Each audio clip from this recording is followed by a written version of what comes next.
Assalamualaikum warahmatullahi wabarakatuh. Innal hamdalillah nahmaduhu wa nasta'inuhu wa nastaghfiruh wa na'udzu billahi min syururi anfusina wa sayyiati a'malina. May yahdihillahu fala mudhillalah wa may yudlil fala hadiyalah. Asyhadu an la ilaha illallah wahdahu la syarikalah wa asyhadu anna Muhammadan abduhu wa rasuluh. Masya Allahu kan wa ma lam yasha lam yakun, la haula wa la quwata illa billahil aliyil azim. Amma ba'd. Ikhwan akhwat, pemirsa TV Silaturahim dan pendengar radio Silaturahim yang sangat disayang oleh Allah Subhanahu wa taala. Alhamdulillah, pada malam hari ini, malam Jumat, kita kembali dapat bersilaturahim lewat kajian tarjamah Quran Lafziyah. Pada malam Jumat yang lalu kita telah sampai pada ayat yang ke-157. Insya Allah malam ini sampai menjelang Isya nanti kita akan kaji ayat-ayat yang selanjutnya mulai 158. Untuk itu marilah kita awali kajian ini dengan membaca doa thalabul ilmi. Bismillahirrahmanirrahim. Rabbi zidni ilma, Allahumma anfa'ni bima 'allamtani wa 'allimni ma yanfa'uni warzuqni ilman yanfa'uni. Amin. Kita mulai dari ayat 158. Kita jadikan satu dengan 159 ya, karena yang 158 ini sangat pendek. A'udzu billahi minasy syaithanir rajim. Bismillahirrahmanirrahim.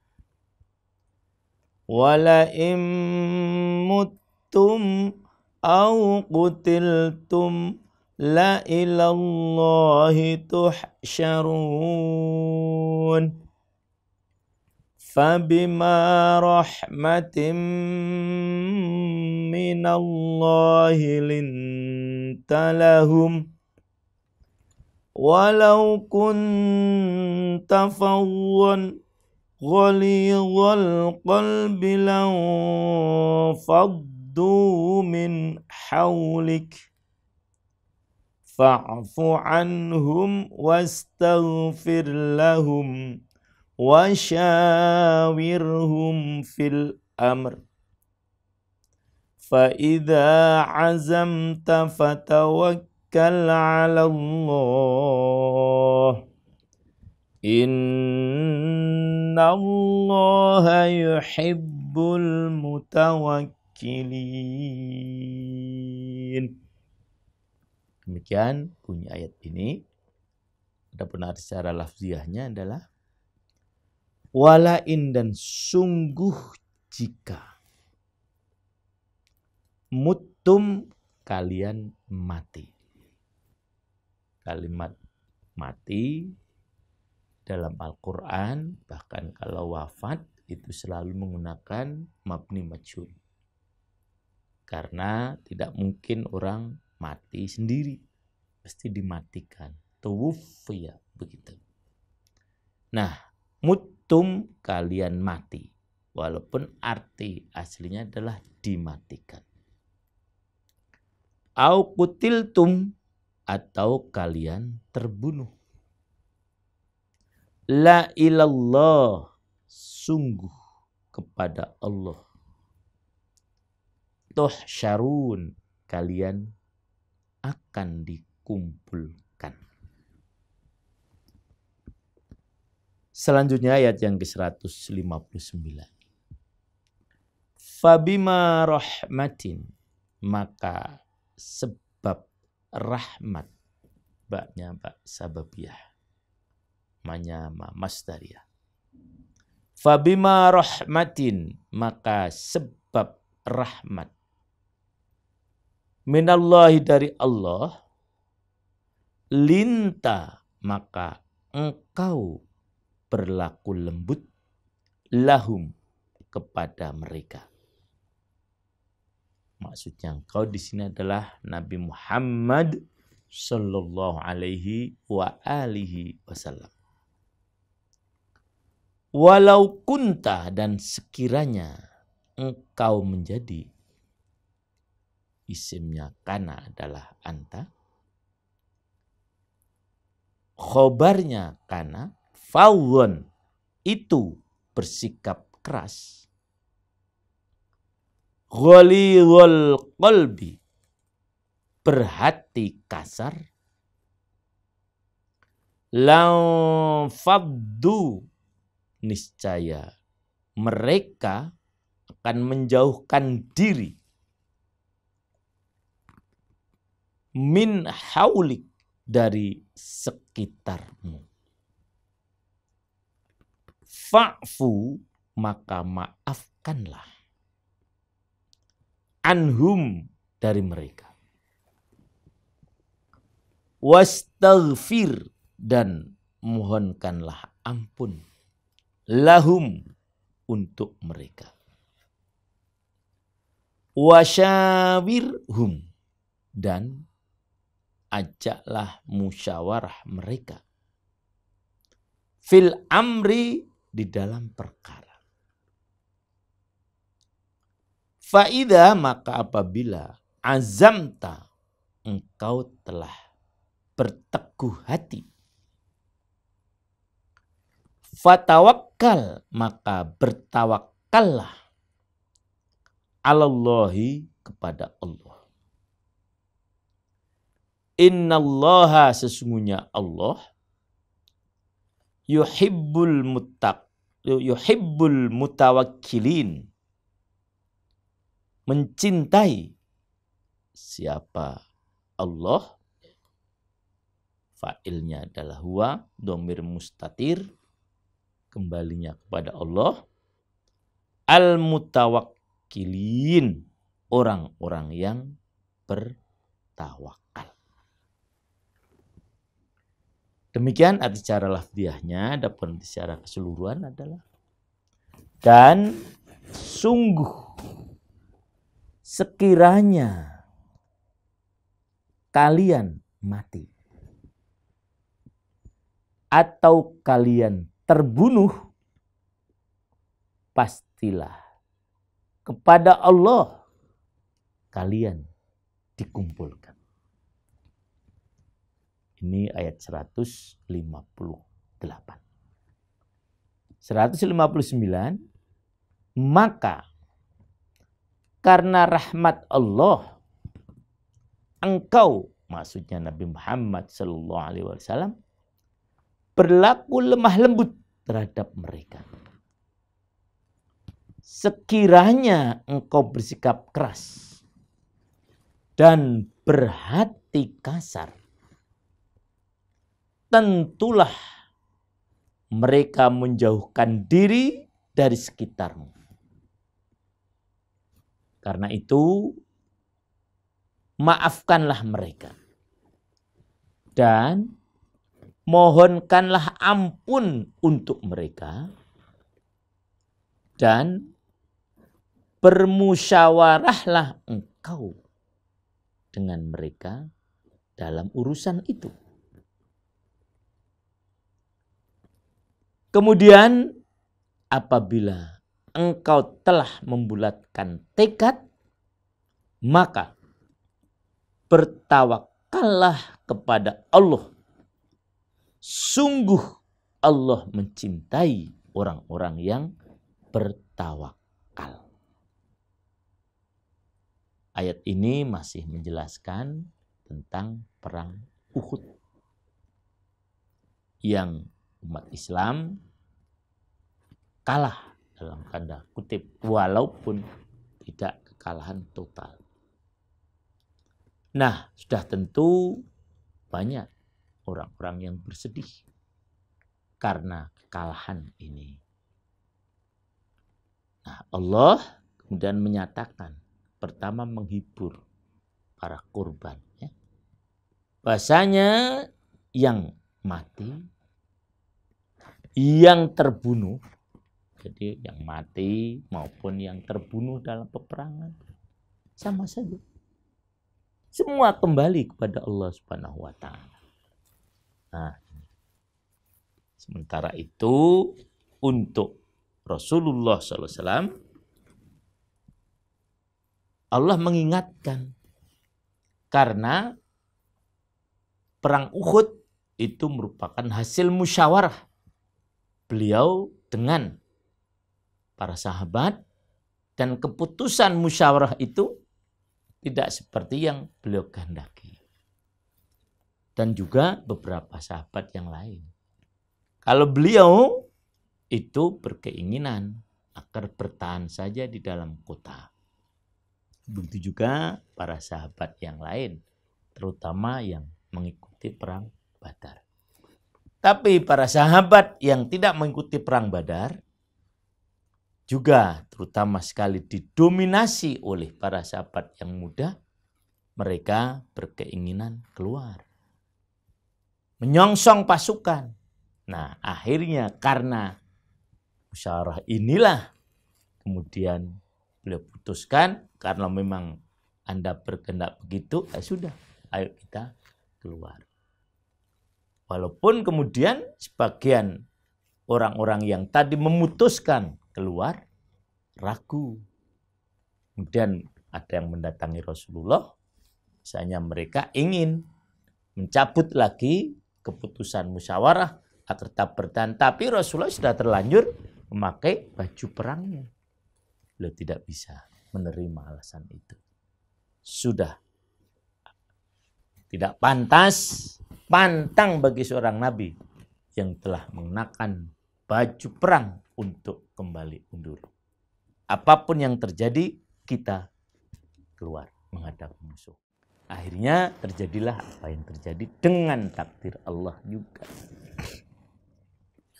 Dari inilah kemudian Rasul sedikit kecewa dengan yang terjadi di perang Uhud. Nah, tetapi Allah kemudian menyatakan, biarlah itu sudah terjadi. Engkau harus tetap bersikap baik kepada umat. Bagaimana sikap baiknya? Hendaknya tetap berlembut hati. Nah, jangan bersikap kasar. Jangan berhati keras. Maafkan orang-orang yang engkau anggap punya kesalahan dalam masalah ini. Mintakan ampun kepada Allah. Dan teruslah bermusyawarah. Jangan hanya pengalaman kemarin hasil musyawarah tidak menyenangkan, kemudian setelah itu tidak mau musyawarah lagi. Jangan.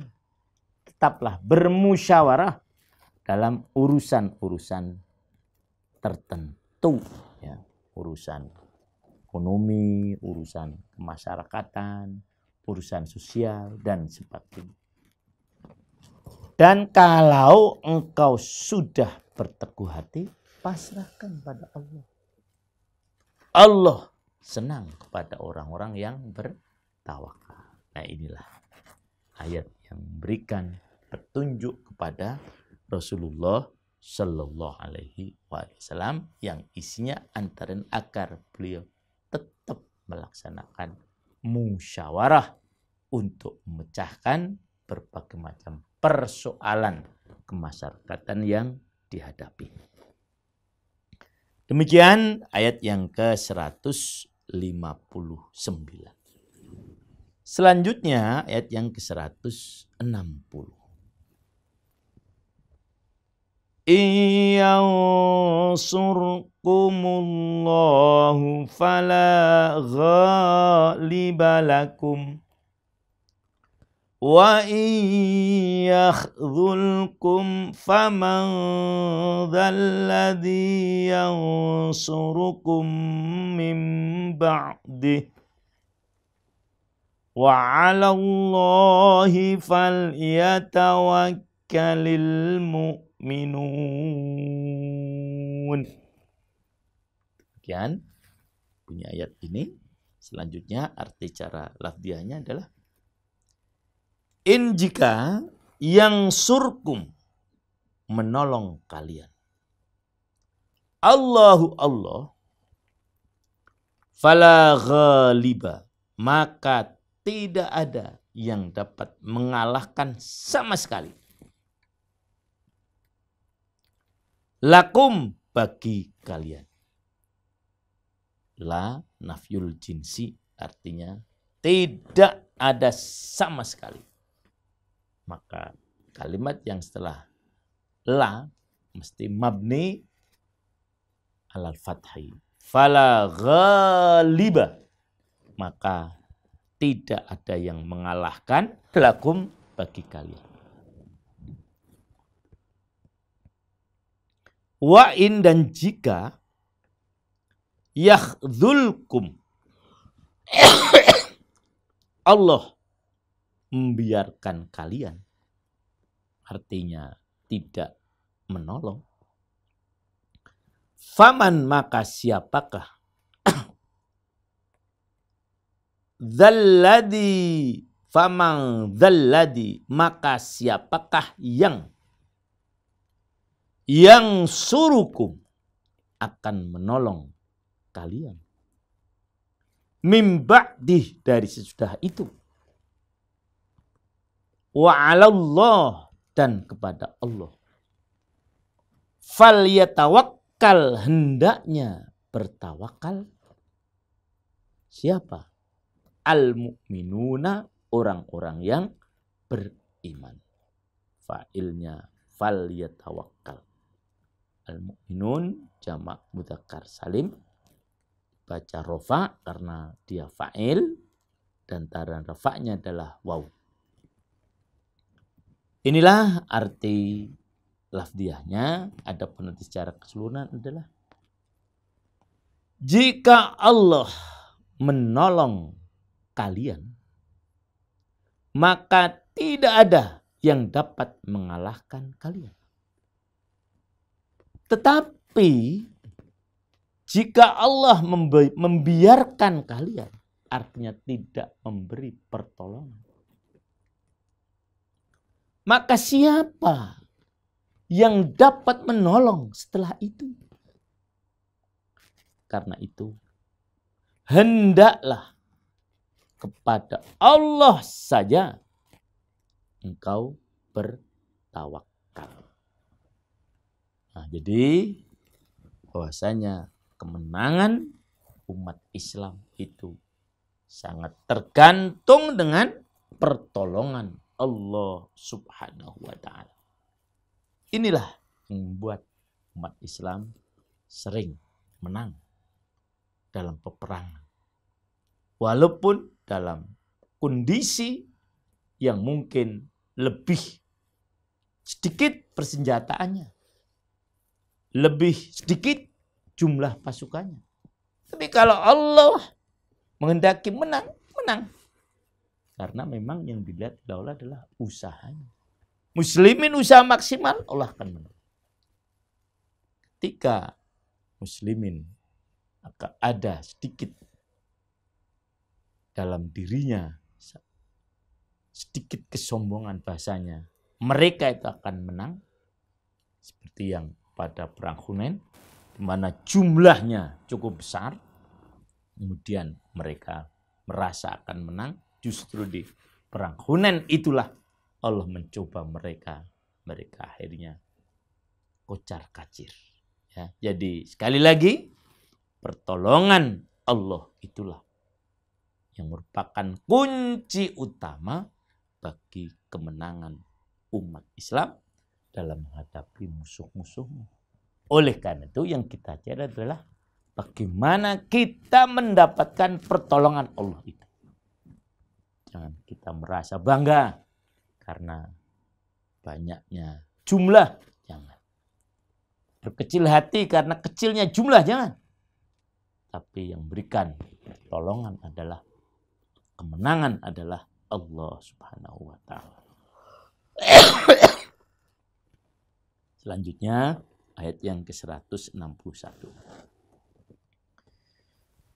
Wa ma kana linabiyyin ayyaghul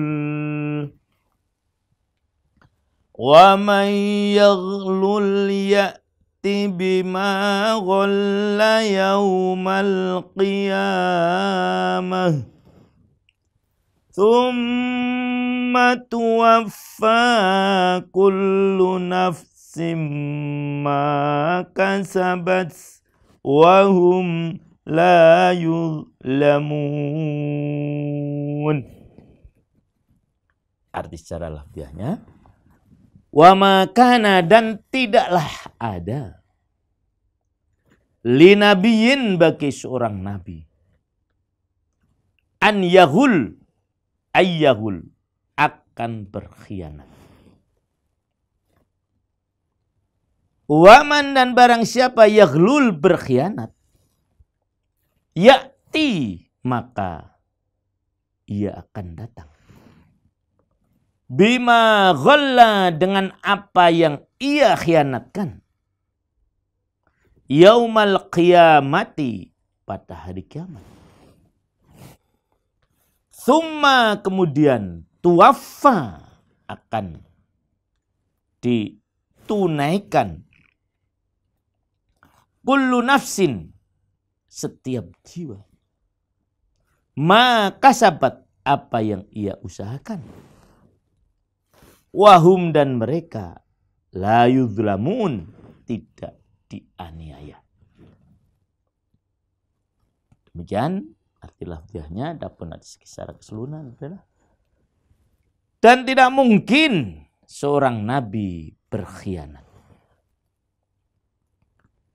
Barang siapa berkhianat, niscaya pada hari kiamat dia akan datang membawa apa yang dikhianatkannya itu. Kemudian setiap orang akan diberi balasan dengan sempurna sesuai apa yang dilakukannya, dan mereka tidak dizolimi.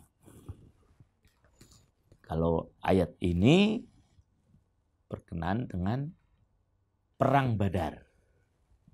Kalau yang sebelumnya, ayat sebelumnya adalah perang Uhud, ini perang Badar. Perang yang pertama kali dilakukan oleh Rasulullah Sallallahu Alaihi Wasallam. Nah, pada waktu perang Badar itu, setelah Rasulullah dan pasukannya mendapatkan kemenangan, ada selimut merah, harta rampasan yang belum dibagi, hilang. Nah, kemudian sebagian jabat menyangka selimut merah itu diambil oleh Rasulullah Sallallahu Alaihi Wasallam.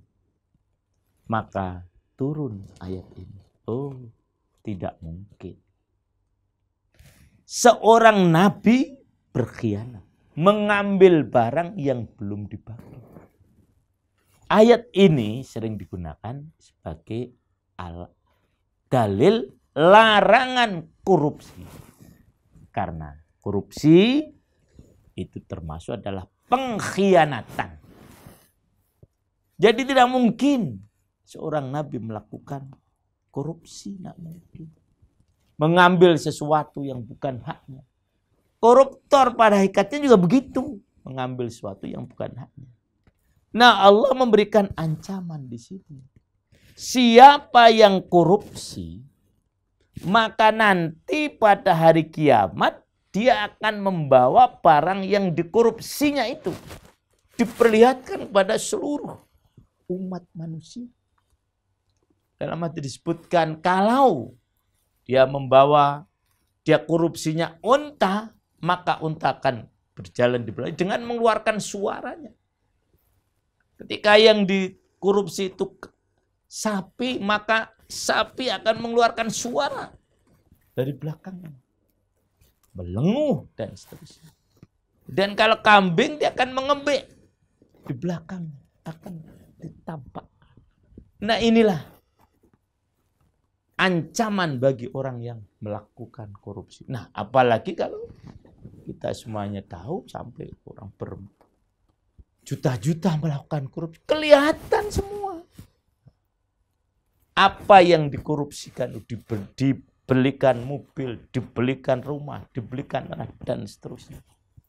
Nah, jadi inilah ancaman bagi orang yang melakukan korupsi. Dan seorang nabi tidak mungkin melakukan korupsi. Begitu juga para pengikut nabi tidak mungkin melakukan korupsi. Jadi kalau kita mengaku sebagai pengikut Rasulullah SAW, maka kita tidak akan melakukan korupsi. Karena kita tahu bagaimana nanti kita di hari kiamat kalau kita melakukannya, barang-barang yang kita korupsi akan ditampakkan kepada seluruh umat manusia. Na'udzubillah min dzalik. Nah, inilah bagian isi dari ayat yang ke-161. Selanjutnya ayat yang ke-162 dan 63. Kita jadikan satu ya.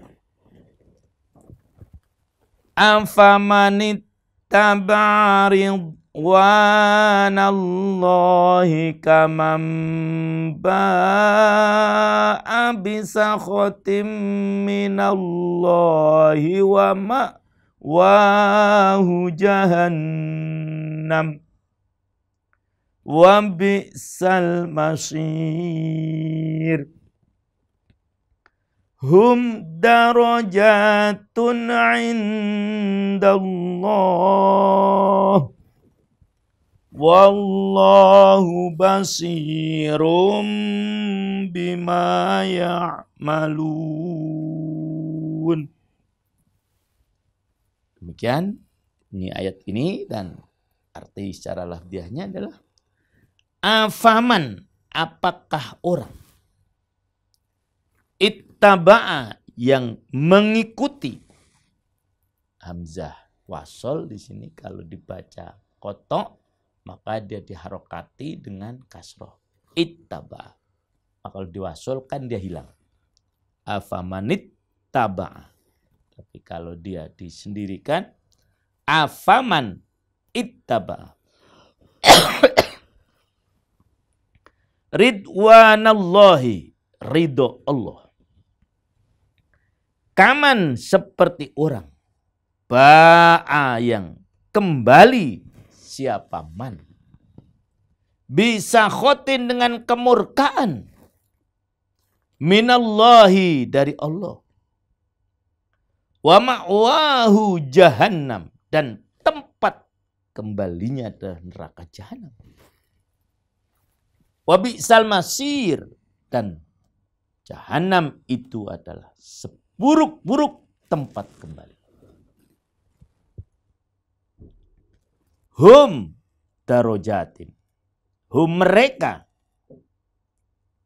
orang yang kembali dengan ridho Allah itu, darajatun, berada di beberapa derajat, indallahi, di sisi Allah, wallahu, dan Allah, basirun, maha melihat, bima ya'malun, dengan apa yang mereka kerjakan. Adapun secara keseluruhannya adalah, maka adakah orang yang mengikuti keridhaan Allah sama dengan orang yang kembali membawa kemurkaan dari Allah? Sudah tentu tidak. Ini istifham ingkari. Nah, orang-orang yang begitu tadi, yang mengikuti, yang kembali dengan kemurkaan Allah itu, tempatnya di neraka jahanam. Dan itulah seburuk-buruk tempat kembali. Selanjutnya, ayat yang ke-163. Kedudukan mereka itu bertingkat-tingkat di sisi Allah. Dan Allah Maha melihat apa yang mereka kerjakan. Jadi memang kedudukan manusia di hadapan Allah sesuai dengan amalnya. Sama-sama beramal baik di hadapan Allah berbeda. Yang lebih baik akan lebih tinggi derajatnya. Maka ada satu tempat di surga yang paling tinggi, sangat tinggi. Itulah wasilah. Yang hanya ditempati oleh satu orang saja. Rasulullah dengan ketawaduannya menyatakan, doakan saya supaya saya dapat menempati tempat itu. Kapan mendoakannya? Doakan agar beliau Nabi kita yang mulia itu menempati tempat kita doakan. Setiap selesai kita mendengarkan adzan. Allahumma robba hadi ta'ati tamah wassolatil qa'imah ati Muhammadanil wasilata wal fadilah. Berikanlah kepada Nabi Muhammad SAW al-wasilah, tempat yang paling tinggi di surga. Nah, jadi memang kedudukan manusia di hadapan Allah itu berbeda-beda derajatnya sesuai dengan apa yang dikerjakan. Selanjutnya ayat yang ke-164. Laqad mannallahu 'alal mu'minina idh ba'atha fihim rasulam min anfusihim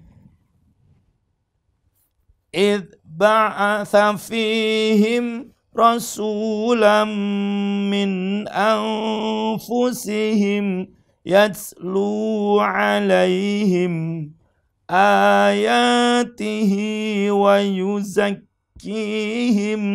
wa yu'allimuhumul kitaba wal hikmah wa in kanu min qablu lafi dhalalim mubin. Adapun arti secara lafziahnya adalah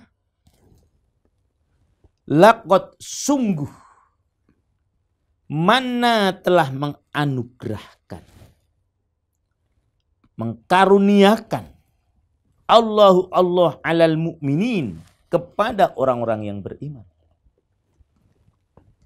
Idh ba'atha, ketika ia Allah mengutus, fihim, pada mereka, rasulan, seorang rasul, min anfusihim, dari diri mereka sendiri. Yatslu, dia rasul tadi membacakan, alaihim, atas mereka, ayatihi, ayat-ayatnya, wa yuzakkihim, dan mensucikan mereka, wa yu'allimuhum, dan mengajarkan mereka.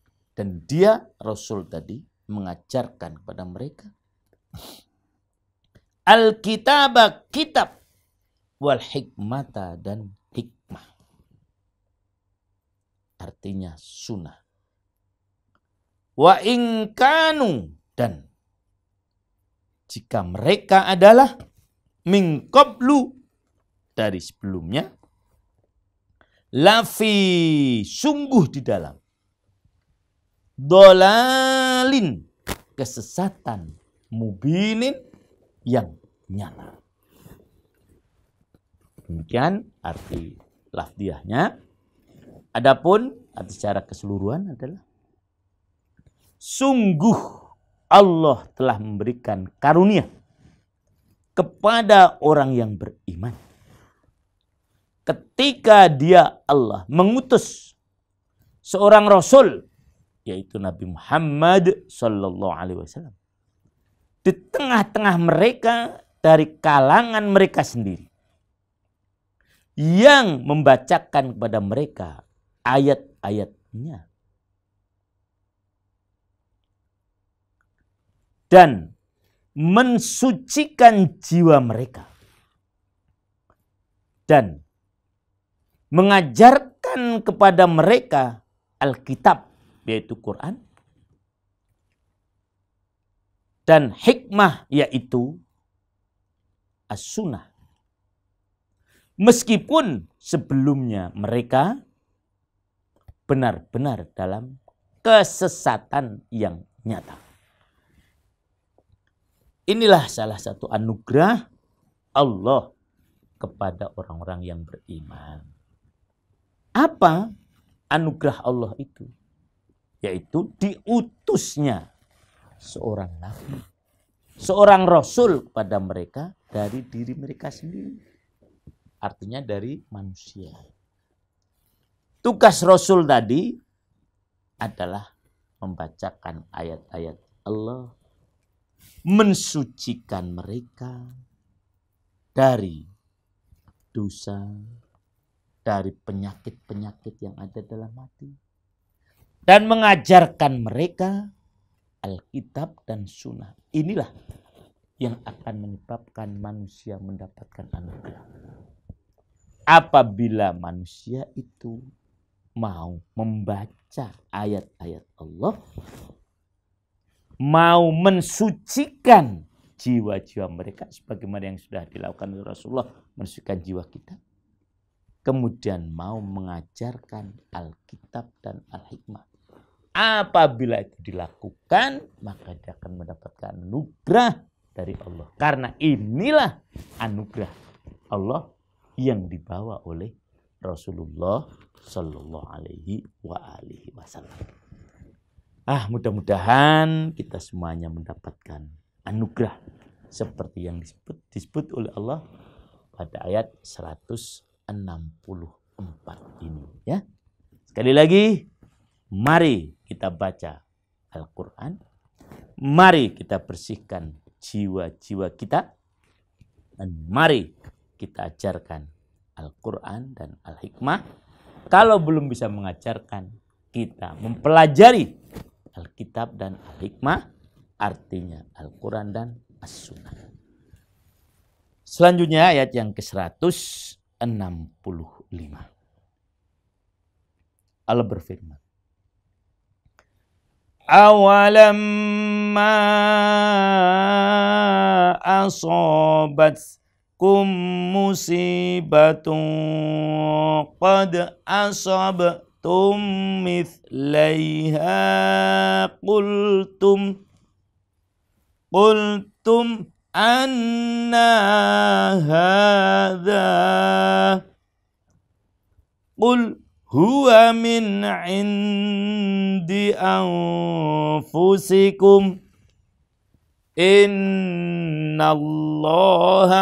ala kulli syai'in qadir. Arti secara lafziahnya, awalamma, apakah ketika,